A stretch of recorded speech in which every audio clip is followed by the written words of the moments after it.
கும்பராசிக்கு கார்த்திகை மாத பலன்கள் எப்படி இருக்குங்கிறத இந்த நிகழ்ச்சியில் பார்க்கலாம்.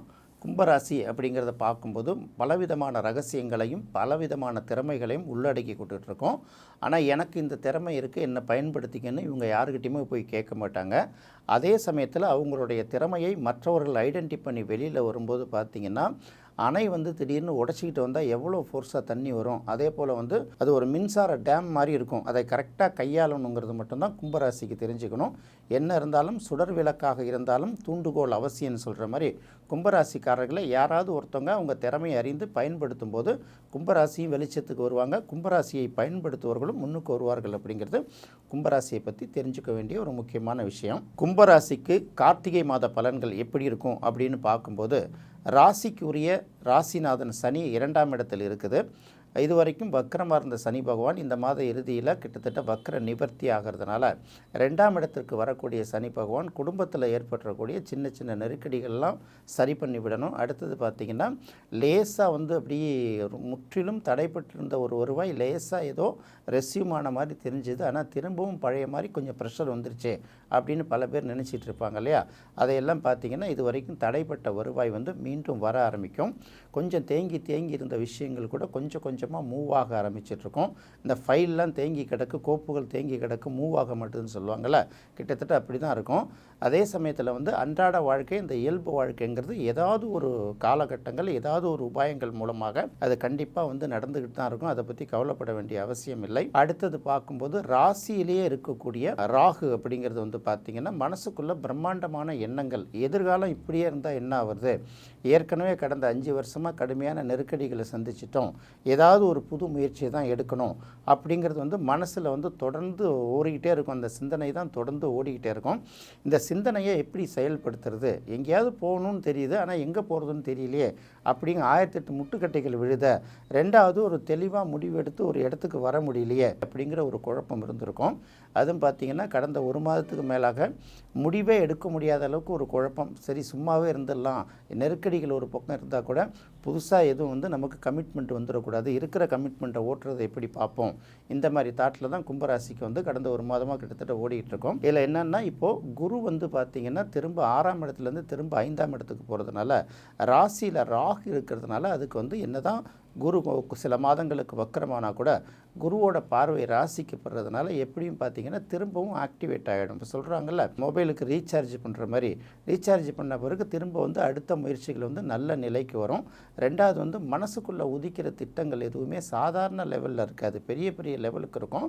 அதை மட்டும் கொஞ்சம் முடிவு பண்ணி சொல்லுவாங்கள்ல, நம்மளுடைய தகுதி என்ன, நம்மளுடைய உயரம் என்ன, நம்மளுடைய கெப்பாசிட்டி என்னன்னு தெரியுமில்ல, அதை நல்லா தெளிவாக முடிவு பண்ணிவிட்டு கொஞ்சம் கொஞ்சமாக முயற்சி பண்ணும்போது அது அடுத்தடுத்த காலகட்டங்களில் உங்களுக்கு நல்ல வெற்றியை கொடுக்குங்கிறத மட்டும் நம்ம யோசிச்சுக்கிட்டால் இப்போதைக்கு போதுமானது. ஏற்கனவே 5ஆம் இடத்துல குரு அதிசாரமாக 6ஆம் இடத்துக்கு திரும்பவும் பழைய நிலைமைக்கு வராரு. ஆனாலும் வக்கரமாகிறதுனால 5ஆம் இடத்துல செய்ய வேண்டிய சில நல்ல விஷயங்கள் லேசாக தடைப்படும். அதனால் கம்ப்ளீட்டாக நின்று போயிடாது. பிள்ளைகளுக்கு நம்ம ஏதாவது செய்யணும் அப்படின்னு நினச்சிட்டு இருந்திருப்போம், ஆனால் பார்த்திங்கன்னா நமக்கு செய்யாத அளவுக்கு வேறு சில கமிட்மெண்ட் நமக்கு சேர்ந்துட்டுருக்கோம். அதே சமயத்தில் அதை நம்ம மறந்துட போகிறதில்ல, கொஞ்சம் காலதாமதப்படுத்தி கொஞ்சம் லேட்டாக செய்யக்கூடிய சூழ்நிலை உருவாகும். சில பிள்ளைங்க பார்த்திங்கன்னா ஏற்கனவே நல்லா படிக்காத பிள்ளைகள் இப்போ நல்லா படிக்க ஆரம்பிச்சிடும். அதே சமயத்தில் குழந்தை இல்லாதவர்கள் பல பேர்கள் பார்த்திங்கன்னா அடுத்து குழந்தைக்கான சிகிச்சை பெறுவதற்கான என்ன ஆலோசனை அதெல்லாம் பண்ணுவாங்க. நிறைய இடங்களில் திருமணம் செய்து கொள்வதற்கு நிறைய பேருக்கு திருமண முயற்சிகள் புதிதாக மேற்கொள்வார்கள். இப்போ திருமணம்ங்கிறதே பார்த்திங்கன்னா நிறைய பேருக்கு திட்டமிட்டபடி செய்ய முடியாமல் போகுது. நிறைய படிச்சிருக்கோம், நல்ல வேலை வாங்கியிருக்கோம், அதே சமயத்தில் பார்த்திங்கன்னா வருவாயும் வருது, சரியாக எதிர்பார்த்த பொண்ணுக்கு மாப்பிள்ளை அமைய மாட்டுது, மாப்பிள்ளைக்கு பொண்ணு அமைய மாட்டுதுங்கிற சூழ்நிலை இருக்குல்ல. இந்த சூழ்நிலை கொஞ்சம் நஞ்சம் இழுத்துக்கிட்டே போனால் கூட ஒரு கட்டத்துக்கு அப்புறம் முடிவுக்கு வர்றதுக்கு பெரும்பாலான கும்பராசிக்காரர்களுக்கு அதிக வாய்ப்பு இருக்குது. சில பேர் பார்த்திங்கன்னா இதை பண்ணுறதா இல்லை அதை பண்ணுறதாங்கிற அந்த குழப்பத்துலேயும் சில பேர் இருப்பாங்க. அதனால் குரு வக்ர நிவர்த்தி ஆகிற வரைக்கும் சில விஷயங்களை யோசித்து செய்கிறது நல்லதாக இருக்குங்கிறத மட்டும் மனசில் வச்சுக்கிட்டால் போதுமானது. ஏன்னா குரு அப்படின்னு பார்க்கும்போது கும்பராசிக்கு 2ஆம் இடத்துக்குரிய கிரகம், இன்னொரு பக்கம் பார்க்கும்போது 11ஆம் இடத்துக்குரிய கிரகம். வருவாயை தீர்மானிக்கிறதுல குருவோட பங்கு ரொம்ப முக்கியமானதுங்கிறதுனால இந்த குரு 5ஆம் இடத்துக்கு வரும்போது ஏதோ ஒன்றுமே இல்லாத இருந்ததுக்கு ஏதோ கொஞ்சம் நம்ம ஆக்டிவ் ஆகிட்டோம், ஓரளவுக்கு நமக்கு அன்றாட செலவுகளுக்கு பணம் வந்துக்கிட்டு இருந்தது. இப்போ 6ஆம் இடத்துக்கு போனதுனால கொஞ்சம் தடைப்பட்டிருக்கும். திரும்பவும் 5ஆம் இடத்துக்கு வக்கரமானாலும் உங்களுக்கு தேவையான பணத்தை ஏதாவது ஒரு விஷயத்தில் ஏதாவது ஒரு ஆள் மூலமாகவும் ஏதாவது ஒரு தொழில் மூலமாகவும் ஏதாவது ஒரு வேலை மூலமாகவும் உங்களுக்கு கண்டிப்பாக கொடுத்துருவாருங்கிறதுனால கவலைப்பட வேண்டிய அவசியம் இல்லை. அடுத்து 7ஆம் இடத்தில் கேது இருக்குது. 7ஆம் இடத்துல கேது இருக்கிறதுனால சாதாரணமாக பார்த்தீங்கன்னா கணவன் மனைவிக்கு இடையே கொஞ்சம் மிஸ் அண்டர்ஸ்டாண்டிங் இருக்கும், இணக்கமற்ற ஒரு சூழல் இருக்கும். நம்ம ஒன்று சொன்னால் அவங்க ஒன்று சொல்லுவாங்க, அவங்க ஒன்று சொன்னால் நம்ம ஒன்று சொல்லுவோம் இல்லையா, இந்த மாதிரி காலகட்டம். அடுத்தது பார்த்திங்கன்னா அந்த வாழ்க்கை துணைக்கு பார்த்திங்கன்னா ஏதோ ஒரு நமக்கு ஏதோ சற்று ஒரு குறை இருக்கிற மாதிரியும், நம்மளை விட மற்றவங்கள்லாம் ரொம்ப நல்லா பவர்ஃபுல்லாக இருக்கிற மாதிரியும், நமக்கு ஏதோ ஒரு குறை இருக்கிற மாதிரியே ஒரு மனசளவில் ஒரு காம்ப்ளெக்ஸ் ஓடிக்கிட்டு அந்த காம்ப்ளெக்ஸ்னால தான் பல்வேறு பிரச்சனைகள், அந்த ஒரு மாதிரி மிஸ் அண்டர்ஸ்டாண்டிங்கெலாம் வர்றது.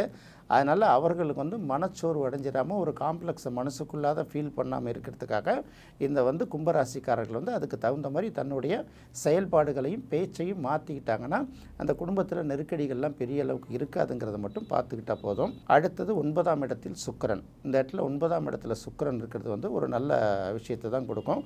ஒரு பக்கம் 4ஆம் இடத்துக்குரிய கிரகம், இன்னொரு பக்கம் பார்த்திங்கன்னா 9ஆம் இடத்துக்குரிய கிரகம். 9ஆம் இடத்துக்கு ஸ்திர ராசிக்கு பாதகாதிபதி. இது எப்படி சரியாக இருக்கும்னு யோசிக்க வேணாம். கோச்சாரத்தை பொறுத்தவரை அவர் கொஞ்ச நாள் தான் அங்கே இருப்பார்.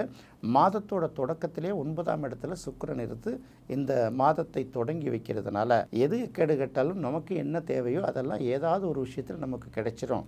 குறிப்பாக பார்க்கும்போது தந்தை வழியிலேருந்து சில பேருக்கு சொத்துக்கள் வரலாம், நகை நட்டுக்கள் வரலாம். தந்தை வழியிலேருந்து வராமல் இருந்த சில விஷயங்கள் வந்துடும். அதே போல் தொழில் ரீதியாக சில பணம் தேங்கி இருக்கக்கூடியது, இல்லை கடன் கொடுத்துட்டு திரும்ப வசூல் பண்ண முடியாதது, இந்த மாதிரி விஷயங்கள் சேர்ந்துடும்.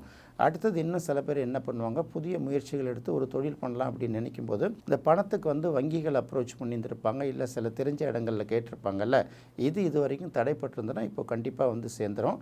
அடுத்தது பார்த்திங்கன்னா மனசளவில் என்ன தான் ஒரு மாதிரி நம்ம ஒரு மகிழ்ச்சியாக இல்லையோ, நமக்கு எல்லாமே நல்லதே நடக்க மாட்டுதே, நம்ம என்ன முயற்சி பண்ணாலும் நடக்க மாட்டுதே, நம்ம மட்டும்தான் தொடர்ந்து கஷ்டப்படுறோம் அப்படிங்கிற ஒரு எண்ணங்களில் இருப்பாங்கள்ல, அதையெல்லாம் தாண்டி உற்சாகமாக நம்ம இருக்கோம், நம்மளும் மகிழ்ச்சியாக தான் இருக்கோங்கிற மாதிரி ஒரு சூழலை மாத தொடக்கத்தில் இந்த சுக்கிரன் உருவாக்கி கொடுப்பாருங்கிறத மட்டும் யோசிச்சுட்டா போதுமானது. அடுத்து 10ஆம் இடத்தில் 3 கிரகங்கள் இருக்குது. இந்த மாதம் பார்த்திங்கன்னா எல்லா ராசிகளுக்குமே பார்த்திங்கன்னா அவங்க மகிழ்ச்சியாக இருக்கோமா கஷ்டப்படுறோமா அப்படின்னு யோசிக்க முடியாத அளவுக்கே பார்த்திங்கன்னா ஒன்று நல்லா இருந்தால் இன்னொன்று நல்லா இருக்காது, இது நல்லா இருந்தால் அது நல்லா இருக்காதுங்கிற மாதிரி மாறி தான் போயிட்டே இருக்கும். சக்கரம் ஒரு பக்கமாக சுற்றிகிட்டே இருக்கிறப்ப திடீர்னு ரிவர்ஸில் சுற்றினா எப்படி இருக்கும், இந்த மாதிரியான சூழ்நிலையே ஓடிட்டு இருக்கிறதுனால இது இருக்கிறப்பையும் நம்ம மகிழ்ச்சி வரும்போதும் ரொம்ப துள்ளி குதிக்க வேணாம், நெருக்கடி வரும்போதும் ரொம்ப சோர்ந்து விட வேண்டாங்கிறத மட்டும் மனசில் வச்சுக்கணும். கும்பராசிக்கு மட்டும் இல்லை, இது எல்லா ராசிக்குமே பொருத்தமானது. அடுத்தடுத்த மாதங்கள் மாறி கிரகங்கள் எல்லாம் அடுத்த ராசிகளுக்கு மாற்றம் ஆகும்போது அதில் உண்மையிலே மனம் திரும்பவும் ஒரு நல்ல ஒரு நம்பிக்கைக்கும் புதிய உற்சாகத்துக்கும் மனசுக்கு இடம் கிடைக்குங்கிறதுனால பெரிய அளவுக்கு கவலையும் பட வேணாம், பெரிய அளவுக்கு உற்சாகம் அடைய வேணாம். இப்போ எதுக்கு சொல்ல போகிறோன்னா, இந்த கும்பராசிக்கு 10ஆம் இடத்துல மாதத்தோட தொடக்கத்தில் பார்த்திங்கன்னா 3 கிரகம் இருக்குது. இந்த 3 கிரகம் என்ன மாதிரியான கிரகம்னா, 2 நெருப்பு கிரகம், ஒன்று சூரியன் இன்னொன்று செவ்வாய். அடுத்தது புதனை பார்க்கும்போது புதன் பார்த்திங்கன்னா அங்கேயும் இங்கேயும் பார்த்திங்கன்னா பரமபதம் ஆட்டம். ஏன்னா ஒரு 10-15 நாள் திரும்பவும் ரிவர்ஸில் துலாம் ராசிக்கு போயிட்டு அதுக்கப்புறம் இங்கே வருவார். அந்த மாதிரி காலகட்டத்தினால கொஞ்சம் யோசித்து முடிவு எடுக்கணும். அதாவது எல்லாமே இருந்தால் கூட நம்ம எதுவுமே அனுபவிக்க முடியாத ஒரு சூழ்நிலையில் இருக்கோம்னு சொல்லுவாங்கள்ல, அந்த மாதிரி சூழ்நிலை இந்த மாதத்தோட முதல் ஒரு 3 வாரங்களுக்கு இருக்கும். கடைசி வாரம் தான் இதுலேருந்து ஒரு மாற்றம் வரும். அப்படியே ஒட்டுமொத்தமாக பார்க்கும்போது 10ஆம் இடத்துல சூரியன் இருக்கிறது ரொம்ப நல்லது, 10ஆம் இடத்துல செவ்வாய் இருக்கிறது ரொம்ப நல்லது. ஆனால் இவங்க 2 பேரும் சேர்ந்து இருந்தால் ரொம்ப நல்லதா, அந்த ஒரு யோசனை வந்துடும்ல, அந்த நெருக்கடி இருக்கும். செவ்வாய் அந்த இடத்துக்கு போகிற வரைக்கும் குருவோட பார்வை அதுக்கு கிடைக்கிறதுனால எல்லாமே இருக்கும். அதாவது சொன்ன மாதிரி மகிழ்ச்சி ஒரு பக்கம் இருக்கும், இடையூறுகள் ஒரு பக்கம் இருக்கும். இது ரெண்டுத்தையும் சமமாக பார்க்குற மனநிலை மட்டும் கும்பராசிக்காரர்கள் இந்த மாதம் வளர்த்துக்கிட்டால் போதும்.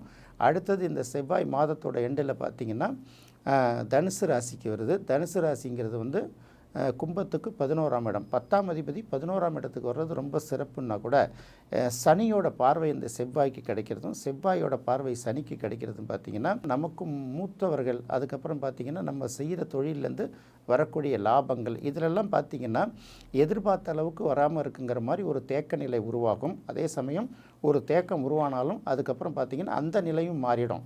சனி செவ்வாயை பார்த்தாலும் இன்னொரு பக்கம் குருவும் செவ்வாயை பார்க்குறதுனால ஒரு நெருக்கடி, அதுக்கப்புறம் அதுலேருந்து ஒரு ரிலீஸ், இப்படி தான் மாறி வரும். இந்த மாதத்தை பொறுத்த வரையில் அதாவது பார்த்திங்கன்னா இந்த பக்கம் ஒரு பக்கம் ஏறுனா இன்னொரு பக்கம் இறங்குன்னு சொல்லுவாங்க. இந்த மாதிரி மாறி தான் நடந்துகிட்டு இருக்கோம். அதனால் மனசை பொறுத்த வரைக்கும் புது முடிவு எடுக்காமல் இப்படி தான் நம்ம லைஃப் ஆகிடுமோ, துன்பம் வரும்போதும் நெருக்கடி வரும்போதும் இப்படி தான் நம்ம லைஃப் ஆகிடுமோன்னு பயப்படாமலும் இருக்கணும்.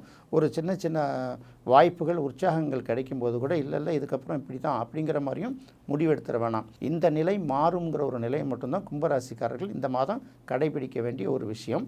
இந்த மாதத்தை பொறுத்த வரைக்கும் செவ்வாய்க்கு சனி பார்வை, சனிக்கு செவ்வாய் பார்வை மாறி மாறி கிடைக்கிறதுனால அது ரெகுலரான அந்த இயக்கம் இருக்கு இல்லையா, அப்பப்போ தடைப்படும். எல்லா விஷயங்கள்லையும் தடைப்படும், எல்லாருக்கும் தடைப்படும்.